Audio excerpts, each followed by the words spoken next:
Connah's Quay are a club who work hard every day.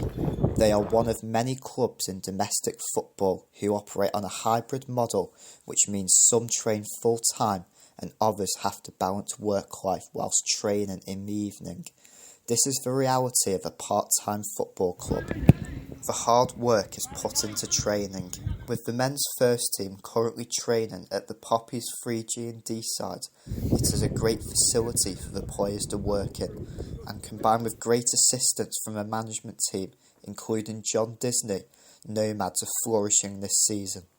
Well, it's sort of changed over time really with sort of the different job roles I've had. So I've been a teacher in the past, and sort of that was okay because you knew what time you were finishing, unless you had sort of parents even off school, you sort of knew like when the half terms were, when the summer holidays were, you could sort of plan in advance.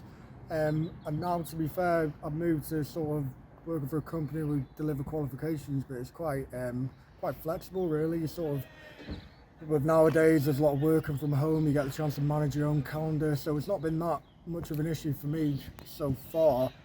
For players who balance football and work life like Noah Edwards, playing football is what they love best.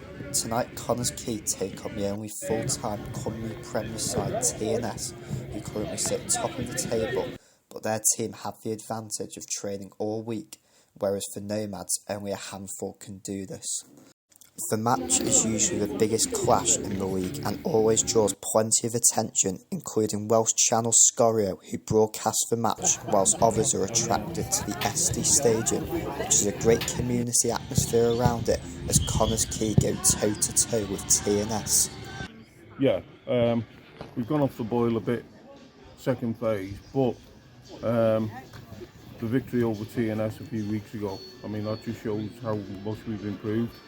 I mean, if you'd have said at the beginning of the season we'd have been competing with TNS to that level so soon, you'd just snap your hand off. So take that any day of the week. Having less time to prepare for a game of this magnitude puts Nomads at a disadvantage. With so much buzz from everyone in the stands, this is a great advert for Welsh football, showing that you can compete at any level, and these two sites highlight the fight for the future of Welsh football.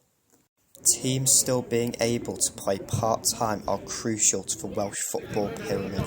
The hybrid system has been a great success to the men's and women's teams, which has seen them both competing at a high level and has created all their history.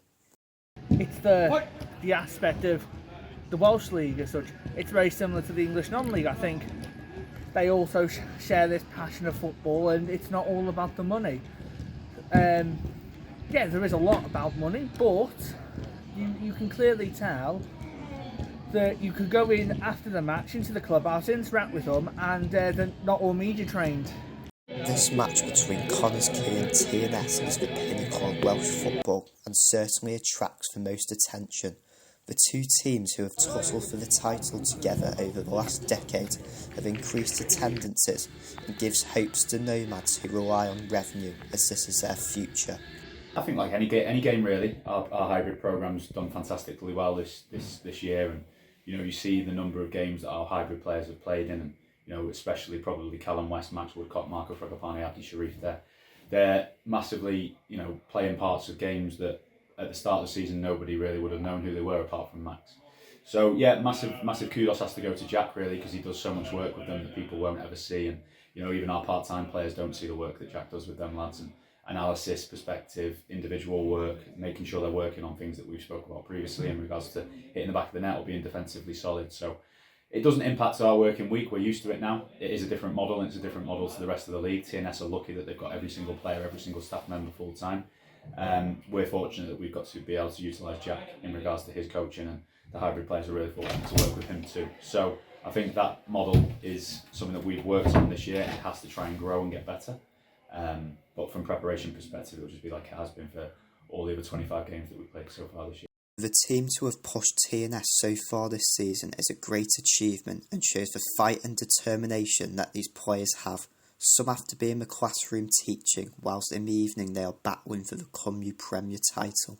Players like Max Woodcock and Abdi Sharif, however, can play full-time, just highlighting the success of this model. This is a club that has had to do things the hard way and is a testament to their dedication.